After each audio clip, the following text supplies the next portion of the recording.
I'm Sean Bell, ultra runner, speaker, and running coach at First 42K. Welcome to the Fitness and Lifestyle Podcast. Welcome to the Fitness and Lifestyle Podcast. I'm your host, Danny Kennedy, and I'm here to help you become the very best version of yourself. Beautiful. Nailed it. Sean, welcome to the Fitness and Lifestyle Podcast, brother. It's a pleasure to have you on. Thanks for having me. Excited to be here. For sure, man. So what I wanted to start off with is what was actually the decision or why did you do your first marathon? I think it was around 2017. What helped you make that decision to even do your first marathon? Yeah, so Melbourne Marathon 2017 was my first one, October 2017. I've always been curious in long distance running. Growing up, I was more a footballer, but I sort of dabbled with it, like school cross country and that sort of thing. And then it was end of 2016 when I did a 15K fun run after our footy season, and I loved that. 2017, I played footy again, wasn't loving it so much. And that was an interesting time for me because I was the captain. We went undefeated, didn't lose a game, won the premiership, still wasn't really loving my footy. So I thought, okay, well, if I'm not loving this, let's try something else. 3 weeks later was the marathon. So it was really just a curiosity thing, a passion for running, reflecting on that 15K fun run and saying, let's raise the bar, let's go higher and have a crack at this. And how was that first experience? Come into it prepared or underdone or... I would say a mix of both, like definitely not marathon specific training. Mm-hmm. From what I know now versus what I know then, it's pretty awesome to look back and think, well, I still did that. But yeah, I did 3 long runs. I did a 21, a 25 and a 32K long run. Outside of that, my training was footy training. So obviously there's speed work there, strength training, but yeah, definitely winging it a little bit and then just had fun. The atmosphere at Melbourne Marathon's unbelievable. Unreal. And I guess what was the sensations and the feelings at the end of that run? Was it, I think you kind of see people go one of two ways, finish that marathon and kind of say, thank fuck I've ticked that off and never again, or they get the bug and want to keep going with it. So I'm assuming it's the latter of that one. Definitely was the latter of that. Yeah, it was even throughout the whole run, of course, challenging moments. I think when you go into something a little bit prepared or partially prepared rather than properly prepared, you're going to face challenges. And around the 38K mark, I had a cramp in my left quad, and it's because I had no idea about nutrition. Yep. So there was a mother and her 2 children handing out Zupa Dupas on the side of near the tan, or sort of near the Shrine of Remembrance at the tan. And those Zupa Dupas saved me. The cramps went away and I was able to finish the marathon. And so I think it was the highs and lows throughout that whole marathon. But then when I crossed the finish line, I was like, this is it. I'm not playing footy again. Running's going to be my future and a huge part of it. So yeah, I think as you said, it can go both ways. It's really common for people to just bucket list item, tick it off. But for me, I fell in love with it. As we go on, obviously that first marathon is not even going to compare to some of the feats that you've done so far and more importantly, what's coming up. But for those that are listening that are looking to try their first marathon, when you go back now and have a look at your preparation or some maybe lack of in some way for that marathon, how far out in advance do you recommend people starting to get on track with it and start following some form of a plan in the lead up to their first marathon in particular? It really depends on where they're coming from already. So if someone has a 21 kilometer base, for example, they can already run a half marathon pretty comfortably, 12 to 14 weeks. So you're looking at 3 months or so. If you're someone who can run 10 kilometers comfortably, probably a 6-month build for a marathon. And if you've never run before, I think give yourself even a year, like really, depending on your background of strength, because I know you ran a marathon yourself with no training, went out and did that, which is incredible. Wouldn't recommend it. No, I definitely wouldn't recommend it. I think, there's exceptions, and that's why I said it really does depend on the individual. There's so many factors, like what's your training history? Have you had injuries in the past? How old are you? All of those things. So as a general rule though, if you are running a half marathon comfortably, give yourself 12 to 14 weeks. So, right now we're 13 weeks away from the Melbourne Marathon. If you're around that mark, it might be a great opportunity. That's if you can get an entry. I think Melbourne Marathon's sold out, but if you can get one late, and same thing if you're at the 10K, work towards a half marathon. Beautiful. And so I love speaking to people who just go all in with what they're passionate about and just give it absolutely everything that they can. And obviously that's something that I admire about you.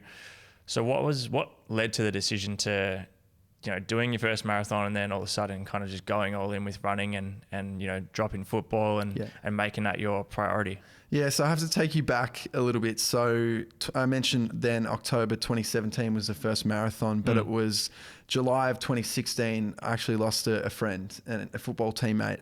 I was playing footy for the Vermont Eagles. That was my whole upbringing. Like as much as I'm passionate about running now, when I was a kid, it was all footy. Had a footy in my hands all day, every day.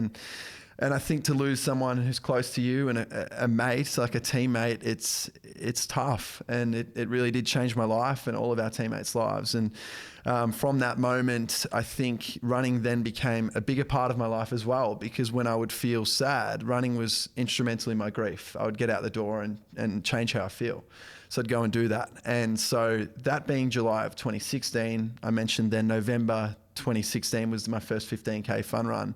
I played footy again the following year, which was the year we went undefeated, but I wasn't loving it as much. And I do think that came from losing a teammate as well, because, you're so close with your teammates, it's hard. And footy felt different that year. But there was many factors that went, I guess, the reason for that. And I just found myself wanting to run. And then the Melbourne Marathon was an opportunity.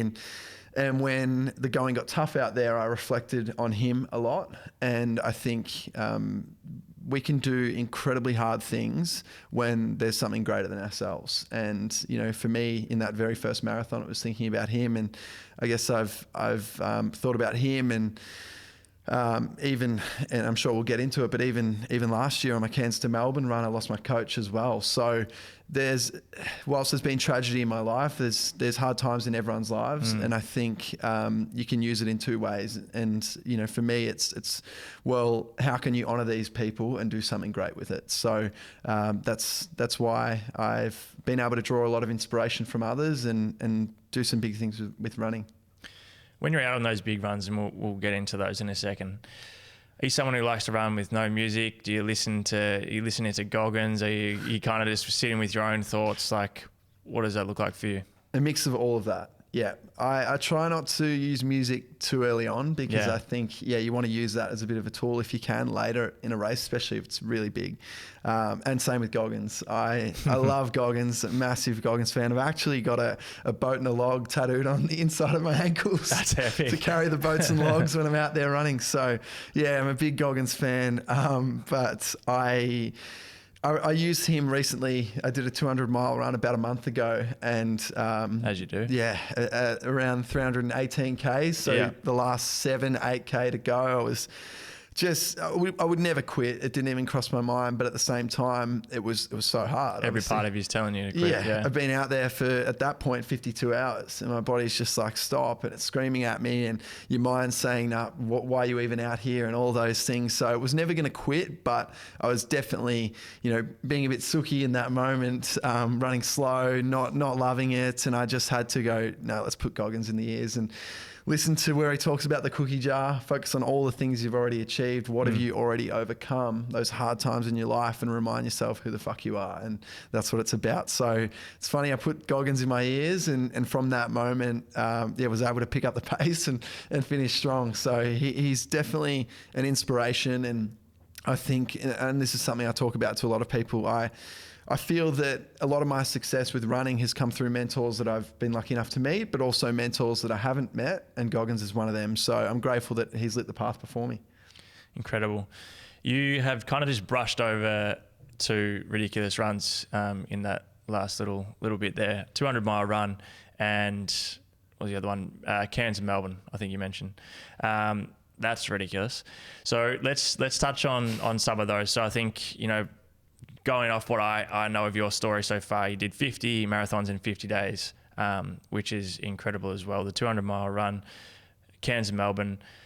Can you go into detail about some of these and just share a bit of those experiences with the audience, and kind of also the sequence of how those came about after that first marathon. Yeah, sure. Well, I'll talk about the 50 marathons first because that was chronological order.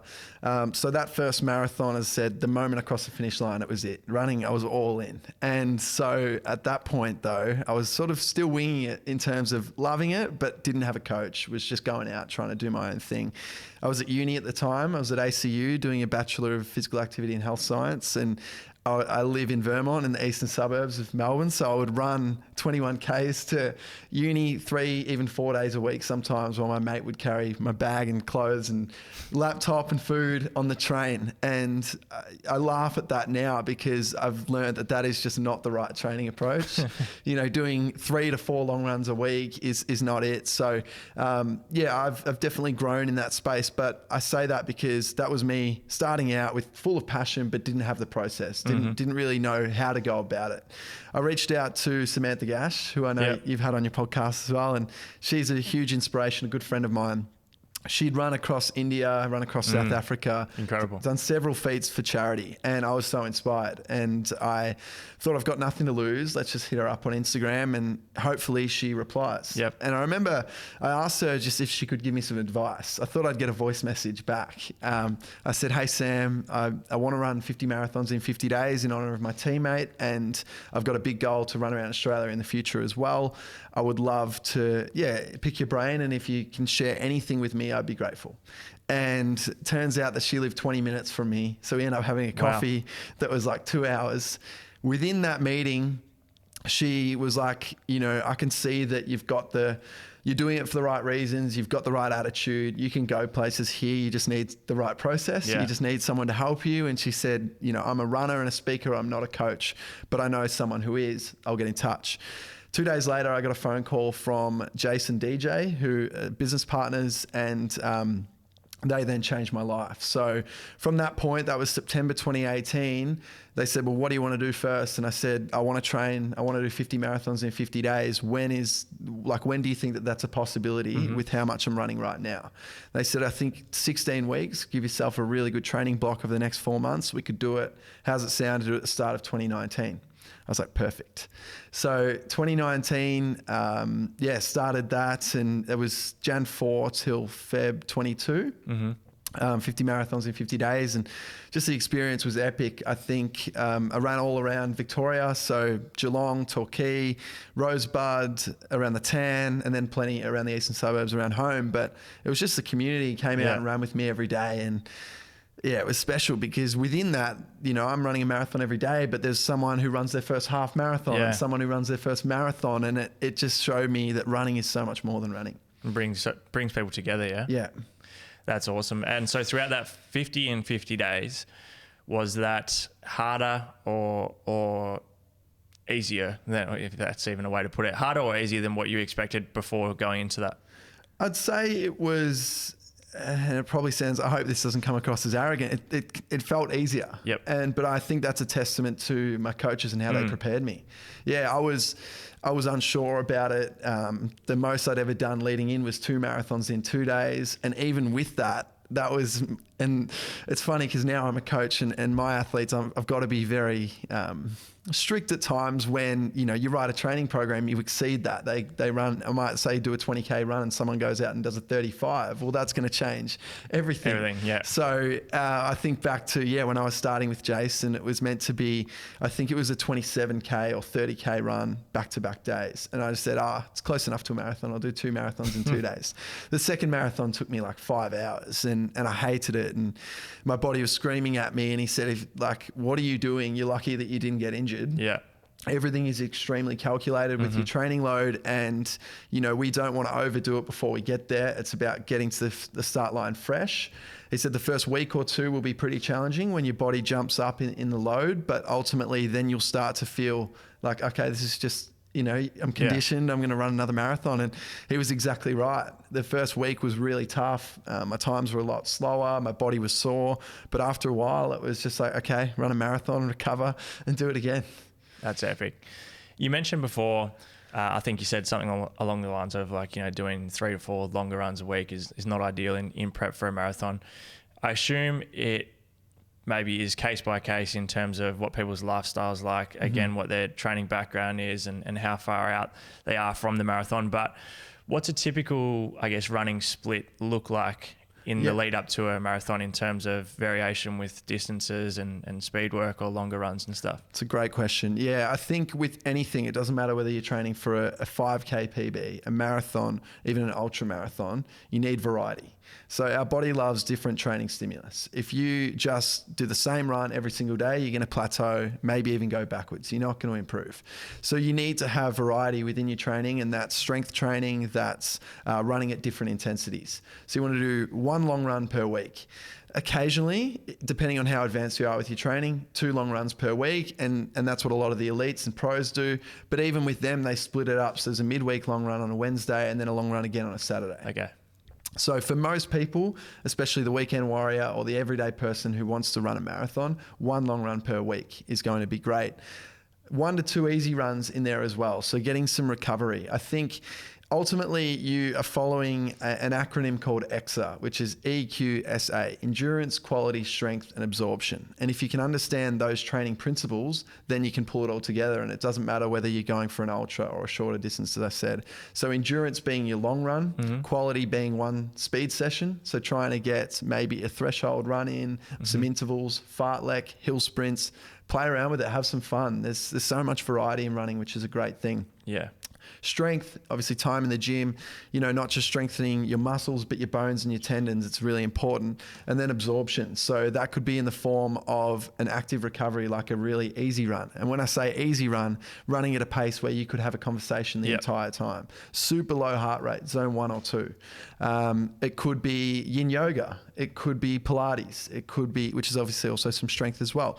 It could even be cross training in the form of swimming or a bike ride, but again, low heart rate. So there's so many things you can do. And that's why I think when people understand how to train, they fall in love with the process of running so much more, because every week is different. I don't do Mondays hill sprints, Tuesday is an easy run. No, this week Monday might be hill sprints, but then next week it might be intervals, and then the week after it might be a progression run. So playing around with it makes it fun, as well as giving your body the chance to just get better and better and better. But one thing I do want to say is what you do want to focus on is like in the gym, a progressive overload. Yeah. So increasing just incrementally, and so little bit by little bit, and then you want to add in some deloads here or there as well, where you do drop your training by 30 to 40% in overall training load or training volume for the week, and that way it gives you a chance to freshen up, and then you can build again. When you first started your running journey out, let's say after that first marathon, how much strength work were you doing? And as you've progressed and done more and more and gained more experience, what does your kind of strength work focus look like now, and I guess the importance of it?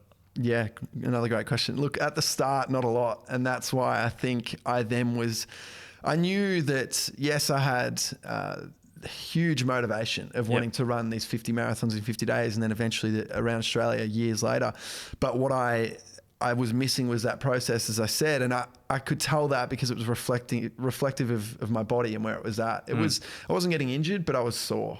I had really sore joints, hip flexors in particular, hip joint, knee joint, like other people. And it was just so much running, and I was probably doing more running back then, 120, 130K weeks without the strength. So my body couldn't hold up. To what I know now, time in the gym. And again, like I was just mentioning, there's so many ways you can train. Some runners like to do an upper body day and then a lower body day, or even if they're, again, quite advanced with their training, maybe 2 lower body sessions per week, whereas some would prefer to do 2 total body sessions per week. So there's real variety. In my case right now, I like to do 2 lower body and core sessions per week. For me, with what I'm training for next year, which I'm sure we'll go into, I don't need to be overly fast, so I'm just doing the one speed session per week. But the key is to train specific. Because I'm training for that, just the one speed session per week, that's going to help me run more efficiently. It's also going to keep me loving my running because it's going to break it up. But if I was training for, say, a sub 3 hour marathon right now, I'd be doing more speed work, less easy runs, and less, like probably just one lower body strength session per week, trying to be a bit fresher. So I can go into these sessions nice and light and then run fast, as opposed to, no, I just need to get my legs, my core strong as hell. So then next year I can just handle so much time on the road. What do some of those sessions look like in terms of, again, I'm sure this varies from person to person, but rep ranges, the loads, or and in particular, like the movements that you're really focusing on that you found have impacted the ability to run efficiently, but also to minimize the risk of injury as well?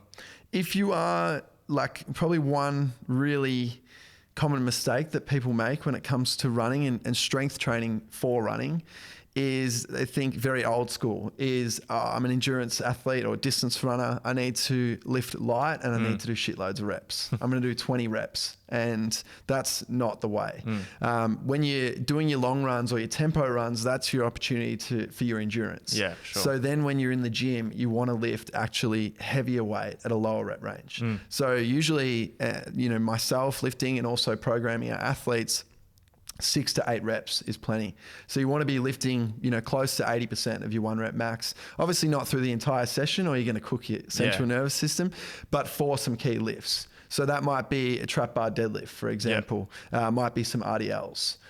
So those key movements might be barbell hip thrusts. But then you want to get some resilience work in as well. So seated calf raises, huge. Your calves, your soleus muscle does so much in long distance running. So strengthening your soleus through seated calf raises.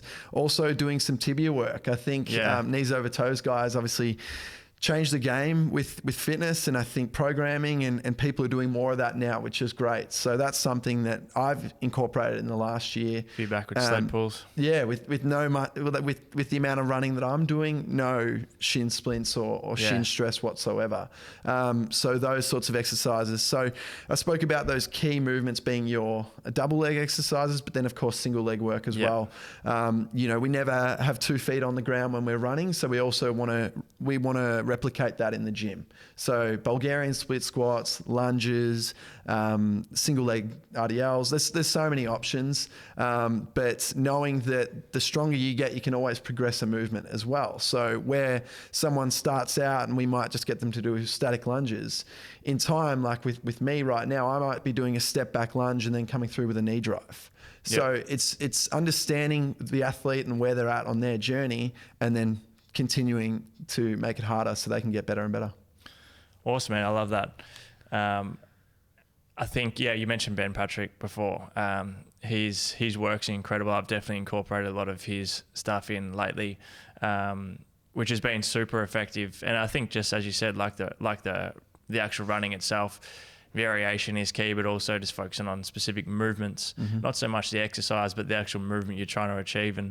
And that's going to go from case by case. But after the 50 marathons in 50 days, recently, I believe you did the Cairns to Melbourne run.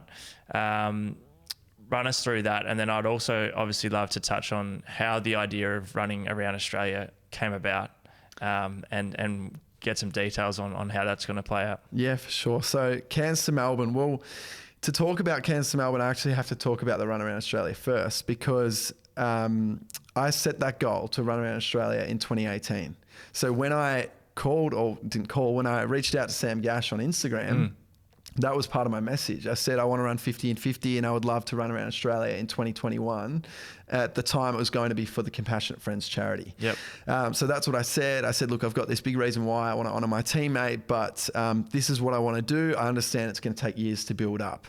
Obviously, 2020, 2021, the whole world changed with COVID, and that changed my run around Australia being from 2021 in Melbourne. I was living in Melbourne at the time. We didn't get out of, I can't remember the exact month, but we didn't get out of lockdown until late 2021. Yeah. So running around Australia then, even in 2022, wasn't a possibility.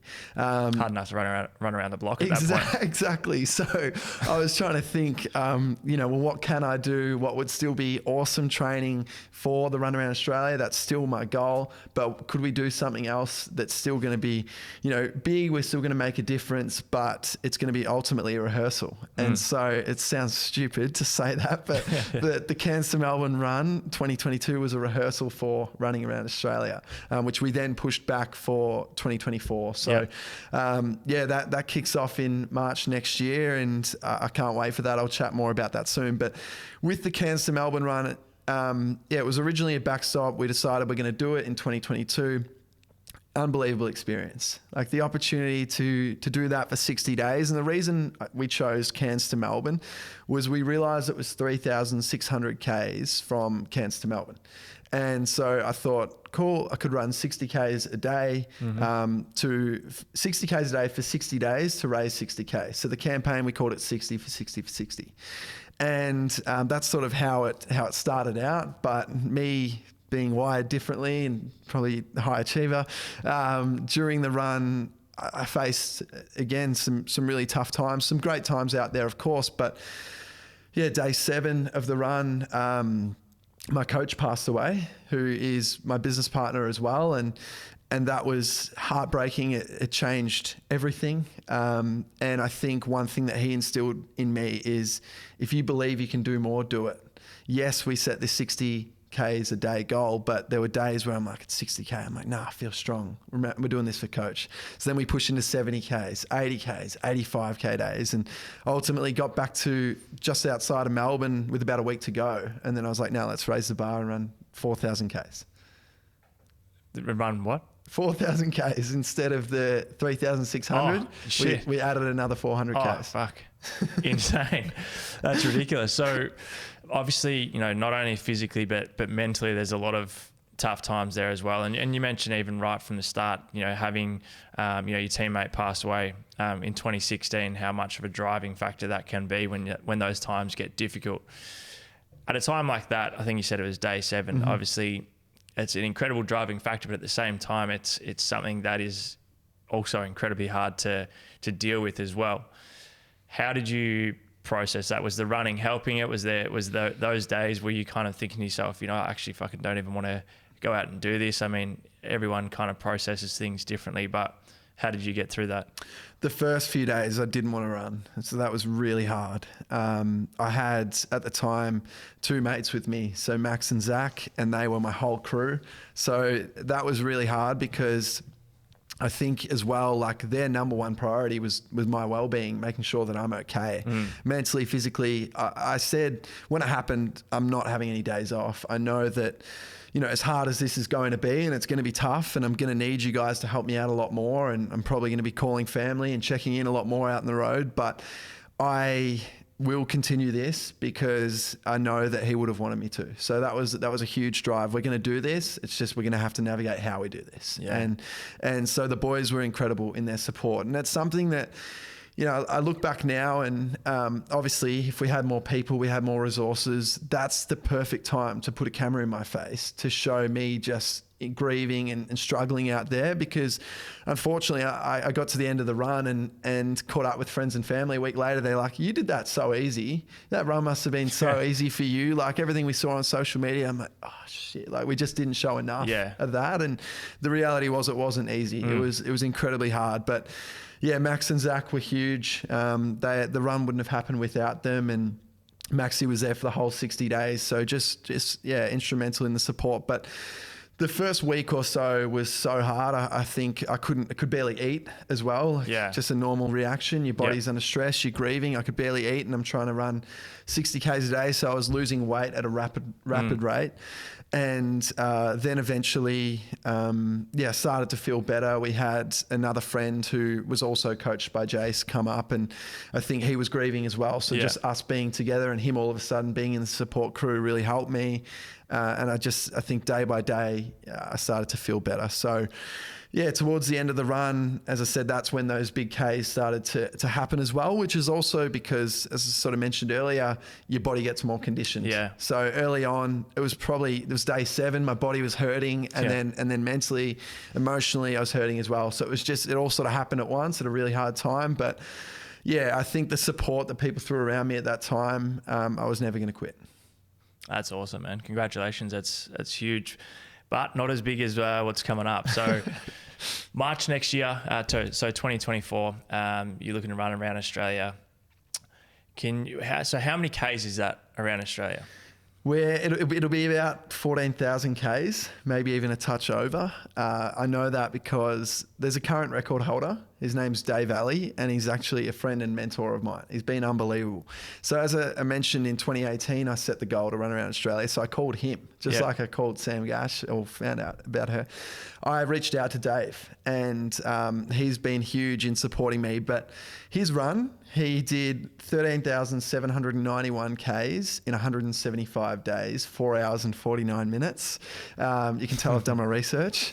So that's what we're going to try and beat. So yeah, I'm going to have a crack at that. And with that, works out to be about 79 Ks average a day. So we're going to try and average just over 80 a day to make sure of it. And he didn't do Tasmania, but we're going to add in Tasmania as well, which is where it'll end up being around that 14,000 Ks. But yeah, it's huge. And again, proudly supporting Make-A-Wish with this run. The Cairns to Melbourne run, I didn't mention. At the end, we said how we wanted to raise 60K. We ended up raising $100,000, which is awesome. And amazing. It's given me huge confidence that, we can go bigger again, not just with the run, but with fundraising as well. So set out to achieve this record next year, the fastest run, 14,000 kilometers around Australia, to represent our fundraising target, which is 1.4 million. That's insane. That's amazing. Fuck, that's such a long run. Jesus Christ. So when you're mapping something out like that, how do you actually map that out in terms of where you're going to run when you're looking at going around the whole country? It's mostly along the A1 National Highway. And so that's set up with Vic roads, New South Wales roads, and all the other states. You have to. It has to get signed off. It's something that people don't realise, and it's a big process. So I feel grateful that now Make-A-Wish are helping me with a lot of that stuff. But last run, it was Zach and I. So my mate and I, we were making phone calls to Vic roads and New South Wales roads, and then you have to get a police permit from every state as well. So it's a big process to do something like this. That's why when you do something like this, you're running in high vis because you're on the side of the highway. But yeah, it's mostly following the A1. We're going to start at the MCG, March 10, running in an anti-clockwise direction around Australia. So up the east coast first. I think it'll only be around 2 weeks later we'll get to Sydney, and that's not running up the Hume, that's running on the A1. So the Princess Highway, sort of around Merimbula and those areas. Then we'll get to Sydney, then Brisbane, only as high as Townsville this time. So we're not going to go up to Cairns. Once we hit Townsville, we go across on the A1 past Mount Isa, up to Katherine, up to Darwin, back down to Katherine, and then across to Broome, down to Perth, across to Kalgoorlie, across to Nullarbor, hit Adelaide to Geelong, and then the Spirit of Tassie is now in Geelong. So catch that, get on the ship, run up and back Tasmania, and then the last day Geelong to the MCG. So yeah, it'll work out to be about around that 175 Geelong days. to Melbourne, that'll be in one day. That'll be one day. That'll be the finish. Shit. That'll be, what's that over? Is that how many Ks? It's about 80 Ks. 80K, yeah, right. Works out almost perfect. Works out pretty well. If you were driving it, I think on the M1, which you can't run on, I think it's 70K, but the back roads and that, it's about 80 Ks. It's worked out really well. Unbelievable. I reckon a lot of people would be thinking at the moment, well, hopefully they are, because I am, nutrition-wise, in terms of, I would assume there's physically almost no way you can consume the amount of calories that you're going to be expending on a daily basis. Not to mention, if anyone who's done a long run, which highly unlikely it's the amount that you're running, but often when you finish a long run, the last thing you feel like doing is eating, I think a lot of the time. Yeah. So how do you approach your nutrition? Even let's say from Cairns to Melbourne, what were you doing with calories and stuff to make sure you're not just losing too much weight? Yeah, well, the first 10 days of that Cairns to Melbourne run, I lost 4.5 kilos. I lost so much weight. And that was, many factors, the heat, the humidity, the big Ks, but definitely just not eating enough in a big deficit. So we were trying to focus too hard on eating well, getting good nutrients in, and we didn't understand the calories. So good luck. we got our sports dietitian on the phone, Chloe McLeod, and she's awesome. And she just said to me, like, you need to eat more. That is what you need to do. Tonight, you're going to get 2 large pizzas for dinner and a thick shake if you can. Like, go get one from Macca's or wherever.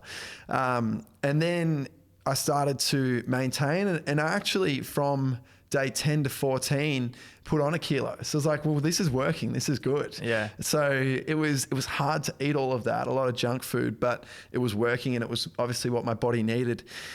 It's funny though, I think then a few days later, she said, look, because it also depended on during the day, like when you wake up, I didn't want to have a big breakfast before I was running. Yeah. Then you don't want to eat a lot when you're running. Like I would still eat every 8 to 10 kilometers. We'd stop, have something quick and get going. Like it might have been that my crew have made me a sandwich. I grabbed that, a few bites, take it with me and off I go. But we were eating frequently, every hour at least. But still not a lot when we were out there during the day. And so you have this window of, let's say, maybe 3 hours before you sleep from when you finish your run. 2-3 hours where you just have to smash food. That is your job. And it's crazy. Like, I was starting to struggle with eating, chewing, all of that as well, because you're just so tired. And so she wanted a lot in liquid form. And so we made this like crazy milkshake every night that was 5 cinnamon donuts, 3 triple choc muffins, ice cream and milk, about a litre of milk blended in. Jesus. And I had to drink that before I went to bed. So it was about 2,500-3,000 calories just in that one shake. Yeah. Wow. As a side note, this has nothing to do with what you're talking about, but for the listeners, I want to reiterate, and I've talked about this so many times before, but this is a prime example of how when it comes to body composition, cardio or hard training does not outweigh your nutritional intake and your nutritional habits. So, Sean just mentioned that there was a period where he actually gained a kilo running an absurd amount of kilometers per day. So when you are trying to lose body fat, it really does come down to your energy in versus your energy out.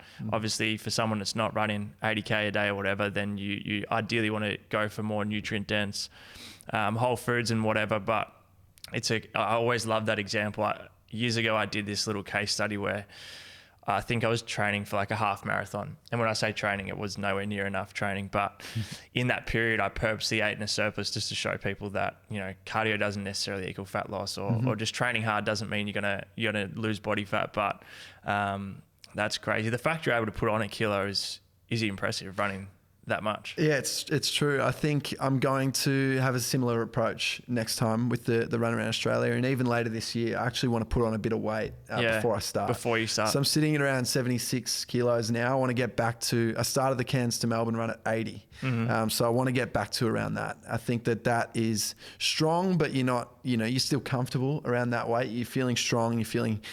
You've got room for when you do lose weight, and you can do your very best to try and mitigate that. And we will, I think, through what we learned last year, we're going to be better from the get-go next year. Yeah. But in saying that, you're still going to lose weight. It's inevitable. So I think we're just going to have to be on top of it with junk food early and try and find things that I'm going to be able to enjoy as well. It's a big part of it. So I'm a big pizza man. I was smashing them, smashing donuts, which is crazy because, as I said, the first sort of week or so, we were focusing on making sure I was getting in my greens and all of these things. And it's just too hard. Yeah, it's crazy. There was a point in time when I was still playing basketball that I was consuming like 5,500 to 6,000 calories a day. And I was working with this nutritionist at the time who wanted me to eat gluten and dairy free throughout this period. And it was like a fucking full-time job. Like if I hadn't eaten that first meal before, say 6:30, 7 a.m. in the morning, it's like impossible to get that amount of calories when you're trying to eat that well throughout the day. It's nuts. What do you do with your, in terms of hydration? Whether it's trying to get in sodium and electrolytes and stuff as well throughout your run, like how often were you drinking and what were you actually drinking? Yeah, so on the Cairns to Melbourne, it was more about chalky milk and strawberry milk And then how's that go with your stomach? When yeah, harder after about 30 days. Yeah. Fine from sort of day 10 to day 30. As I said, it was around day 10 when I'd lost the weight. She said, you need to have pizza, donuts, chalky milk, just get it in. And so that was really hard. This first few days, we'd get to 8 kilometers and my crew were handing me a 300 ml chalky milk. I'm like, oh, this is the last thing I want. 8 Ks later, another chalky milk. But it was working. As I said, I was keeping the weight on. So there are still some electrolytes within chocolate milk and obviously your macros as well. Yeah. So it did work. But then outside of that, just Gatorades, a lot of Gatorades. Yep. She sort of went away from just Hydrolyte, for example, because she still wanted me to get those carbs in. Yeah. When you're thinking about the run next year, so I do want to touch on in a second some preparation or some tips in terms of people who are just wanting to, maybe not run a marathon, but even just go from the couch to start doing 5, 10 Ks and some advice around that. But can you give us an idea? Obviously, we spoke about it before we hit record, but what your training looks like, I guess, now, this far out in advance, like leading into that massive run next year? Yeah, well, I think it's interesting. If you want to have events into your training calendar, I guess, into your year, you want to have key races, you need to have build up to the race and you need to have recovery from the race. So right now, if you looked at my Strava, for example, you'd think he's barely running at all. Like I'm running, this week will probably be only 60K for the week when we're talking, 80Ks a day, 7 days, 560K for the week. So it's a big difference, but it's been, Coach Jason DJ's philosophy. And now I've got a new coach, Joe Ward as well, who's incredible. And they've got a very similar approach. It's get to the start line strong, get to the start line fresh, and you will be able to get conditioned in those first few weeks. So right now, 1 month ago was the 200-mile run. So that was such an awesome experience. And I did that because I wanted to go to a place I've never been before. I wanted to go push my physical and mental limits further. Did you get there? I did get there. I was hallucinating, which is the first time because, you're out there for 3 nights or 53 hours, but the race started at 6 p.m. Okay. And I finished at 11:30 p.m. So started 6 p.m. on the Thursday and finished 11:30 p.m. on the Saturday. So, over that time you start seeing some funny stuff. I saw, because there's a lot of bunny rabbits where we were. They were actually there. You sure? They were there. There were some bunny rabbits. I saw a bunny rabbit in the top of the tree, which it definitely wasn't there. And then towards the end of the race with about 2 hours to go, I saw a couch in the middle of the trails. In the distance, I'm like, well, obviously I want to lay on the couch. That's pretty funny. But no, I pushed myself somewhere I haven't been before because this is very real. Like there'll be days next year where I think that I'm done 50, 60 Ks in and I will be checked out. And I'm going to need to try and hit another 20, 30 kilometers. And so I want the ability to then be able to be like, remember that time when you were 100 miles in and you thought you were done and you ran another 100 miles and you finished it off. And the ability, another cookie jar moment to reflect on it and be like, that's what you did. And if you could run 100 miles, another 160K, you can get out and do 20 or 30. Come on. And off you go. So that's really why I did it. The 200 miler was an awesome experience. And to come away from that, no injuries whatsoever. Finished on Saturday night, went for a 20-minute easy run on the Tuesday morning. People are like, you're nuts. Like, what the hell? But I think it speaks to the programming of my coaches and, understanding all the key principles that I spoke about earlier as well. So still in a little bit of a recovery period at the moment because only 2 weeks after that, I did the Gold Coast Marathon and that was 2 weeks ago from now, but then starting to build up again. So between now and March, what you can expect from me, we're not doing any other races or events, but I want to get away. I want to do a trial run or 2. So get away with my crew for 4 or 5 days and practice living in a motorhome together. And this is what it looks like out on the road. Because I mentioned Max before, he's not the main man in 2024. He loved it. We're still super close. But I've got another guy, Benny, who wants to do, because it's 6 months, this one. So Benny's on for the ride, which is awesome. Having that one person there is a sort of, I guess, project coordinator really helps because the rest is all volunteers. So friends and family I might have some friends do Melbourne to Sydney and then they've got to go back to work. So then someone comes in at Sydney and they go to Brisbane and then Brisbane to Townsville, whereas Benny can be there as the constant to sort of manage the project. So we'll go away with crew and have that experience with them, and that'll be what I do leading into March, and then really just continuing to trust my coach and back the training. Incredible. One last thing on before we get on to the some tips for people just starting out, but let's say Melbourne to Cairns, what on average, like what pace are you running per kilometre? Slow. 6:30 a kilometre. Some days maybe 6:15, 6:20. But is the goal to hold that similar pace, or are you just going by feel? Going by feel. Yeah. The thing is, some days towards the end, even I think I'd have to look it up, but maybe like day 54, day 55, it was like 7 minutes, even 7:10 a kilometre. I'm like, oh my God, my body just, it can't kick at all. And it's funny, like you come away from something like that, I lost all pace because your body will obviously respond to the stimulus you're giving it, right? So even after I'd felt like I'd recovered after the run, like giving myself a good rest in terms of fatigue had gone away, I could start training twice a day again, not just once a day. These sorts of things, my pace was nowhere near it. And it came down to how I was running. But usually, anywhere from 6 to 7 minutes a K is sort of what I'm running when I'm out on the road. Crazy. So for someone who is listening to this at the moment and they have no intention of running a marathon or building their Ks up that high, but just want to get to the point where they can go out and enjoy their run, are there a few things or indicators you like to, or factors, that you like to focus on when building it up? Is it running for time? Is it running at a certain heart rate? Is it pace? Like, how do you help build someone up from day one? Definitely time-based. Focus on time. Don't focus on distance. And you want to focus on run walks as well. Okay. So it might be run for 30 seconds, walk for 90 seconds. And that can be, as you get better, it becomes a fartlek session where it might be you run hard and then you jog, months down the track. But if you start with a run walk, you're still going to get the cardiovascular benefits, but you're giving your body a chance to get used to this new activity. So it might be, as I said, 30, 90, and then as you build up, it might be 60 seconds of running, 60 seconds of walking.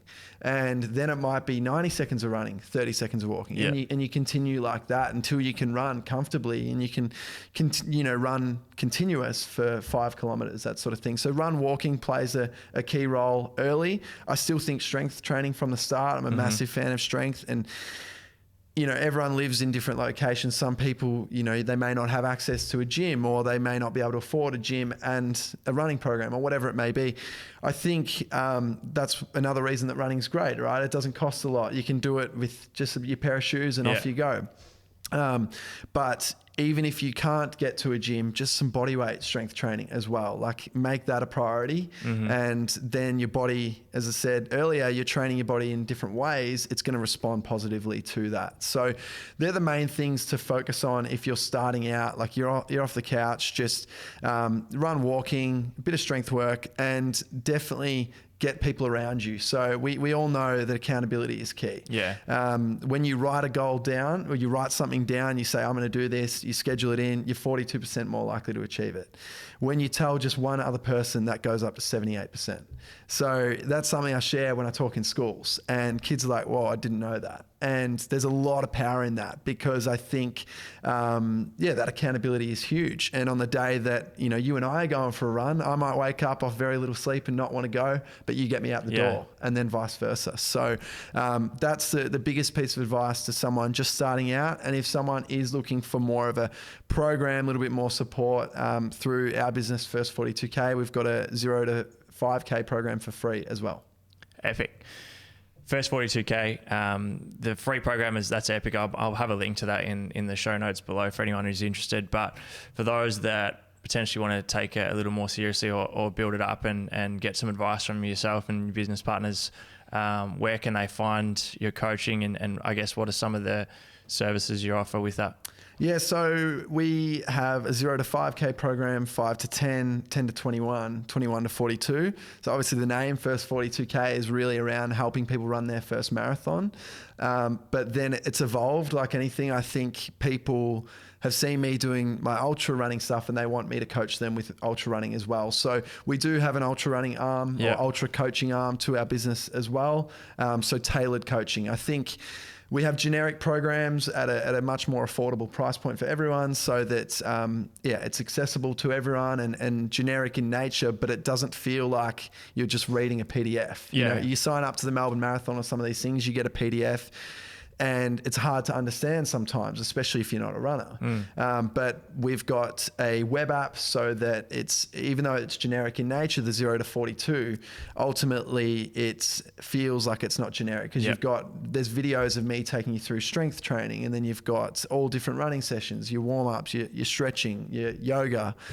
There's heaps to it. So that's one thing we offer, but then obviously tailored coaching as well, because some people live very busy lifestyles and they want it set up around their work and around their life, around their kids. So we offer that as well.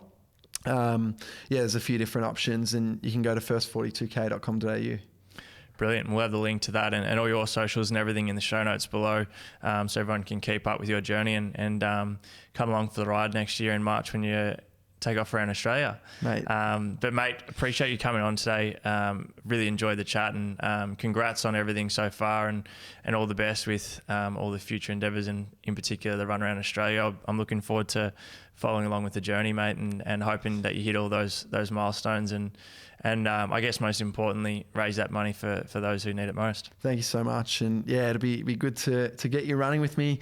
I think one thing that we will strive to do where we can. So I mentioned how there's all these road rules and things in place. And a lot of the time when on a major highway, you can't run with other people because they can't have 100 people running along the A1, but there'll definitely be some times where the community can come out and run. So it'd be awesome to run with you and other people. You know, I think that's something I'm super inspired by, is when other people come together. It's, you know, running changed my life. I've seen it change so many other people's life. I think if we can have that impact on just one person through getting them out the door to come for a run, then that's what it's all about. Bloody oath, mate. I'll come down and run a few with you. It'd be good fun. Thanks for coming on, Sean. Appreciate it, mate. And for everyone who's tuned into the episode, I'm assuming you've really enjoyed this, and if you have, I'd love for you to share this with someone, or take a screenshot and share it on your social media. All the support is very much appreciated. If you're not subscribed to the show already, please do hit that subscribe button, and we look forward to chatting with you in the next episode.